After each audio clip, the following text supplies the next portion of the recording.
It's like, some people ask me, Brother Zach, why do you keep preaching the same thing again and again? देखिए, कुछ लोग मुझसे पूछते हैं कि भाई ज़ैक, आप एक ही संदेश का प्रचार बार-बार क्यों क क्या करते रहते हैं? I say, listen, मैं कहता हूँ सुनो, if a student is failing in some subject मान लीजिए कि कोई एक छात्र है जो कि एक विषय में बार-बार असफल हो रहा है। in mathematics, like trigonometry, वो गणित का ट्रिग्नोमेट्री विषय है, complicated subject, वो एक उलझा हुआ एक विषय है। sine and cosine and tan and all those things, उसमें साइन, कोसाइन, टैन ये सारी बातें होते हैं, and he doesn't understand it. पर उसे समझ नहीं आता ये सब कुछ। Okay, I'm going to work with him, work with him, work with him till he understands it. तो मैं क्या करूँगा, उसके साथ काम करता ही जाऊँगा जब तक वो इसे समझ ना ले तब तक। I'm not going to say, oh, I took one class on trigonometry, now I'm going to some other subject. No, मैं ऐसा नहीं कहूँगा कि मैंने तो एक क्लास ट्रिग्नोमेट्री का ले लिया है, तो अब मैं कोई और विषय की ओर जाता हूँ, ऐसा नहीं कहूँगा मैं। a good teacher will say, I'm going to keep on teaching trigonometry until you understand it fully. एक अच्छा अध्यापक जो है वो ऐसा कहेगा कि मैं ट्रिग्नोमेट्री तुम्हें तब तक सिखाता रहूँगा जब तक तुम इसे पूरी तरीके से समझ नहीं लेते हो। That is why I say, I want to keep working on all of God's people till they become pure इसीलिए मैं कहता हूँ कि मैं परमेश्वर के लोगों पे ऐसे ही काम करते रहूँगा जब तक कि वे शुद्ध नहीं हो जाते हैं, in action, उनके कामों में, word, उनके शब्दों में, thought, उनके सोच में, attitude, उनके मनोभावों में motive. और उनके उद्देश्यों में। You learned the subject fully. तो आपने विषय को पूरी तरह सीख लिया है, Yeah, then you don't need to hear it. तो फिर आपको वापस से सुनने की ज़रूरत नहीं है, But we haven't. पर हमने ऐसा नहीं समझा है। You still got to be purify ourselves in all these areas. हमें अभी भी इन सारे क्षेत्रों में अपने आप को पवित्र करने की ज़रूरत है। That's why we need to keep on hearing it, इसलिए हमें बार-बार इसे सुनते रहने की भी ज़रूरत है। on hearing it, keep on being taught. हमें बार-बार इसे सिखाए जाने की भी ज़रूरत है। Don't ever get tired of hearing. तो कभी भी इसे सुनते-सुनते आप बिल्कुल थकिए मत।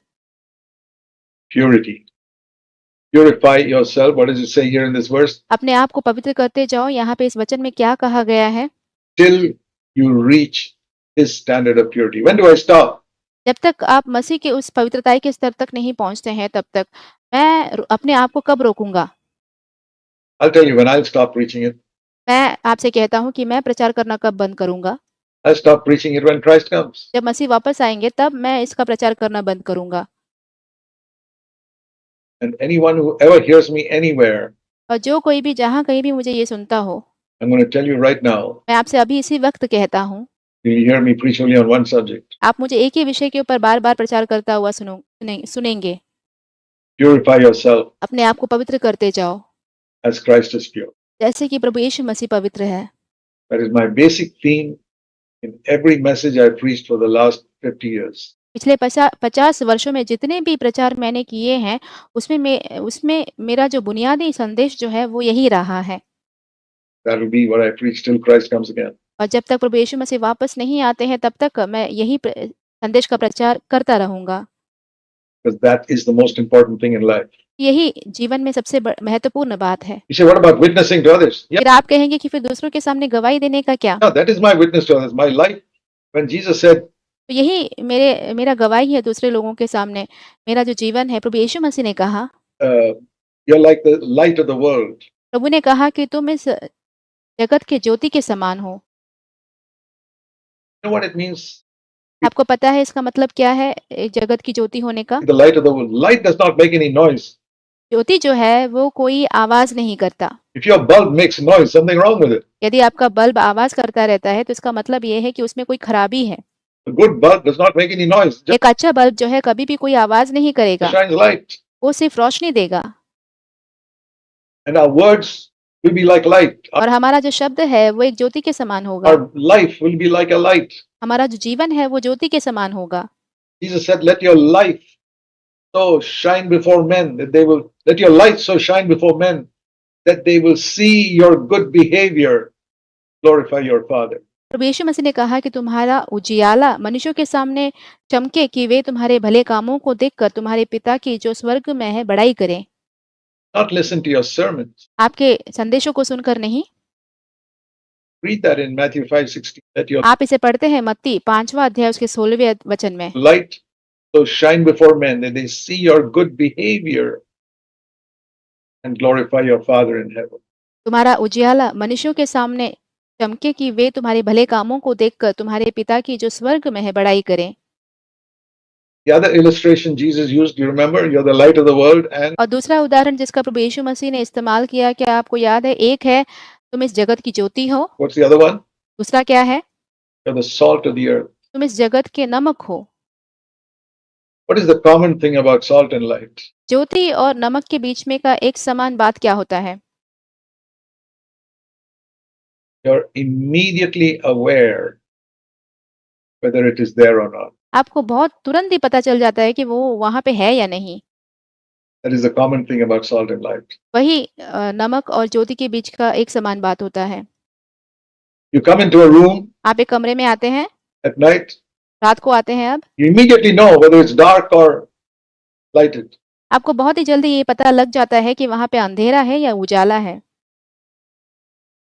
You come into a room at night, आप एक कमरे में आते हैं रात को, your first action is to put on the switch, आपका आपका जो सबसे पहला कार्य क्या होता है कि आप ज्योति जलाते हैं। turn on the light, because आप जो है स्विच को ऑन कर देते हैं you're aware it is dark. कि आपको पता होता है कि यहाँ पे अंधेरा है। So light makes itself aware of its presence immediately. You don't have to wait 5 minutes. तो ज्योति जो है अपने होने की जो बात है, उपस्थिति को जो है, उसे बहुत जल्दी आपको बता देती है। आपको 5 मिनट रुकने की भी ज़रूरत नहीं होती, To decide whether is this room dark or lit. ये पता करने के लिए कि ये इस कमरे में अंधेरा है या उजाला है। No, immediately. आपको बहुत तुरंत पता चल जाता है।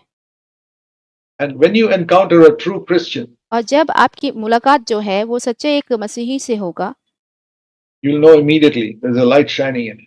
आपको बहुत ही तुरंत पता चल जाएगा कि उसके अंदर एक ज्योति चमक रही है। That's how it must be. ऐसा ही इसे होना चाहिए। Salt is also like that. नमक भी ऐसा ही होता है। You taste a little, not even 1 spoon, आप थोड़ा-सा ही उसे चखते हैं, 1 चम्मच भी नहीं। bits of food, you immediately know whether there's salt in it or not. थोड़े से खाना चखने से ही आपको पता चल जाता है कि उस खाने में नमक है या नहीं।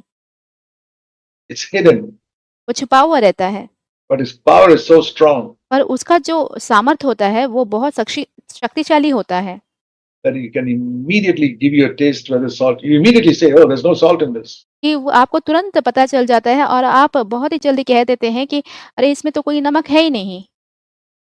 Light and salt are like that. नमक और ज्योति ऐसे ही होते हैं, Very powerful in its बहुत ज़्यादा सामर्थ्यशाली हैं witness, उनकी गवाही में, doesn't make any noise. पर कोई आवाज़ नहीं करते वे। Salt does not make any noise in the food. खाने में नमक कोई आवाज़ नहीं करता Light does not make any noise in the room, और कमरे में ज्योति कोई आवाज़ नहीं करता, but it makes you aware of its presence. पर उसके मौजूद होने की जो बात है वो आपको बता देती है। That's how a Christian must be in your office. ऐसे ही एक मसीही को आपके दफ्तर में होना चाहिए। People must be aware that लोगों को ये पता होना चाहिए you're a different type of person. कि आप अलग तरीके के एक व्यक्ति हैं। I spent many years in the Navy, मैंने बहुत वर्ष नौसेना में बिताई है and wherever I was, I tried to be a Christian by my actions and words. I refused to do things against my conscience. जहाँ कहीं भी मैं था, मैंने हमेशा ही अपने शब्दों के द्वारा, अपने कार्यों के द्वारा मसीही रहने की कोशिश की है। मैंने अपने विवेक के खिलाफ कोई भी कार्य करने से इनकार किया And gradually, I began to get a reputation. You can't get Lieutenant Poonen to do anything unrighteous. और धीरे-धीरे मेरी एक ऐसी प्रसिद्धि बन गई कि आप लेफ्टिनेंट पूनन से कोई भी अधार्मिक काम नहीं करवा सकते हैं। You must have a reputation like that in your office. आपकी भी ऐसी एक प्रसिद्धि होनी चाहिए आपके दफ्तर में And he will not gossip about people. He will not talk evil about people. कि आप किसी की बुराई नहीं करते हैं, आप लोगों की चुगली नहीं करते हैं And he's always very helpful. और वो हमेशा ही सहायता करता है। Can you be like that? क्या आप ऐसे बन सकते हैं? I remember one naval officer who retired as an admiral. मैं ऐसे ही एक नौसेना के ऑफिसर के बारे में स्मरण करता हूँ, जिन्होंने एडमिरल के रूप में रिटायरमेंट ली, I knew very well. जिनको मैं बहुत अच्छे से जानता था। He came to me and said, "Jack, I can never forget how you were 40 years ago." और वो मुझसे आकर कहने लगी कि ज़ैक, मैं इस बात को कभी नहीं भूल सकता कि तुम 40 वर्ष पूर्व कैसे थे। He and I were colleagues 40 years ago in the Navy. देखिए, मैं और वो व्यक्ति जो थे नौसेना में 40 वर्ष पहले काम करते थे साथ में, And he remembered that 40 years later और उन्होंने 40 वर्ष बाद भी इस बात को स्मरण रखा when he met me. जब वो मुझसे मिले। I said, Lord, thank you that my witness remained with him for 40 years. मैंने कहा, धन्यवाद प्रभु कि मेरी जो गवाही है वो उस व्यक्ति के साथ 40 वर्षों तक बना रहा है। I hadn't seen him for 40 years, मैंने उन्हें 40 वर्षों तक देखा ही नहीं था, but he remembered what type of Christian I was 40 years ago when I was with him in the Navy. पर उन्होंने इस बात को याद रखा कि जब मैं उनके साथ नौसेना में काम करता था 40 वर्षों वर्षों के पूर्व, तब मैं किस प्रकार का मसीही था, इस बात को उन्होंने स्मरण रखा था। And I believe it must be like that, brother. You leave that office, and 40 years later, you meet somebody. और मैं विश्वास करता हूँ कि भाई आपके साथ भी ऐसा ही हो कि आप कोई दफ़्तर में काम करते हैं और उस काम को अब छोड़ देते हैं, और 40 वर्षों के बाद कोई व्यक्ति उसी दफ़्तर का कोई व्यक्ति आपसे मिलता है Say, yeah, I remember the way you were in my office. और वो कहते हैं कि मैं हाँ, स्मरण करता हूँ कि आप मेरे साथ जब काम करते थे तो कैसे थे। Absolutely upright, loving, considerate, kind. कि आप बहुत ही सीधे थे, एकदम सबको समझने वाले और बहुत ही कृपालु, दयालु थे। Never doing anything wrong, but always helpful. कभी भी कोई गलत काम नहीं करते थे आप, और हमेशा ही सहायता करते थे। What a testimony that is. वो कितनी ही बड़ी गवाही होगी। Think if your unconverted relatives can have that testimony about you. मान के देखिए कि सोच के देखिए कि आपके जो अपरिवर्तित रिश्तेदार हैं, यदि उनकी गवाही आपके बारे में ऐसी हो But you don't compromise on anything, कि आप किसी भी बात पर समझौता नहीं करते हैं, but you're the loving, kind, compassionate person. पर आप बहुत ही करुणा करने वाले, बहुत ही प्रेम करने वाले और तरस खाने वाले व्यक्ति हैं, Always forgiving, हमेशा क्षमा करते हैं, never judging. कभी किसी को न्याय नहीं करते। Well, if you haven't reached that goal so far, let's press towards the mark. The Christian life is like a marathon race. यदि आप उस लक्ष्य तक अभी तक नहीं पहुँचे हैं, तो उस लक्ष्य की ओर हम आगे बढ़ते जाएँ, क्योंकि मसीही जीवन जो है वो एक मैराथन के दौड़ के समान है। Keep running, आप दौड़ते रहिए, get closer and closer to the finishing line. तो फिर आप समाप्ति समाप्ति की रेखा की ओर आगे बढ़ते जाएँगे, उसके नज़दीक आते जाएँगे। God bless you all. परमेश्वर आप सभी को आशीषित करे।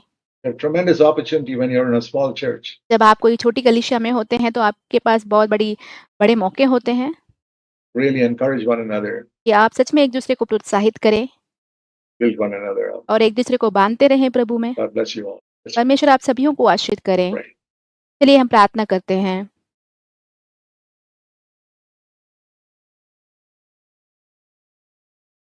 God has spoken to you particularly about any area. Please take that before the Lord and say, Lord, help me to. यदि परमेश्वर ने आपसे कोई भी एक खास क्षेत्र में से आपसे बात की है, तो आप परमेश्वर के सामने उस विषय को लेके जाएँ और कहिए कि प्रभु मेरी सहायता करें। Respond to that area, in that area. उस क्षेत्र में आप प्रत्युत्तर दें। One thing, let me emphasize, एक बात पर मैं आपको ज़ोर देना चाहूँगा, if there's anybody you have not forgiven anywhere in the world, यदि इस दुनिया में कहीं भी ऐसा कोई व्यक्ति है जिनको आपने क्षमा नहीं किया है, forgive that person right now. अभी इसी वक़्त उस व्यक्ति को आप क्षमा कर दें। Before we finish this prayer, forgive that person. इस प्रार्थना को समाप्त करने से पहले ही आप उस व्यक्ति को क्षमा कर दें। Tell the Lord, Lord, I forgive this person, this person, this person, प्रभु से कहिए कि मैं इस व्यक्ति को, उस व्यक्ति को क्षमा करता हूँ, this person for what they did against me or did against my family. जो उन्होंने मेरे खिलाफ किया, जो उन्होंने मेरे परिवार के खिलाफ किया, उस बात के लिए मैं उन्हें क्षमा करता हूँ। Forgiven, forgiven. मैंने उन्हें क्षमा कर दिया, क्षमा कर दिया। Now, Lord, I ask you to forgive me. अब प्रभु मैं आपसे माँगता हूँ कि आप मुझे क्षमा कर दें। God won't forgive you. You have forgiven others. जब तक आप दूसरों को क्षमा नहीं करते हैं, तब तक परमेश्वर आपको भी क्षमा नहीं करेंगे। Heavenly Father, help us each one to take the Christian life seriously. स्वर्गीय पिता, हम सभियों की सहायता कीजिए कि हम अपने मसीही जीवन को बहुत ही गंभीरता से लें And build up this little fellowship और इस छोटी-सी जो संगति है, उसको हम प्रभु में बाँधते जाएँ, to be strong church ताकि ये एक मजबूत कलीसिया बने, that glorifies you. जो आपकी महिमा करता हो। Pray in Jesus. प्रभु यीशु के नाम से हम प्रार्थना करते हैं।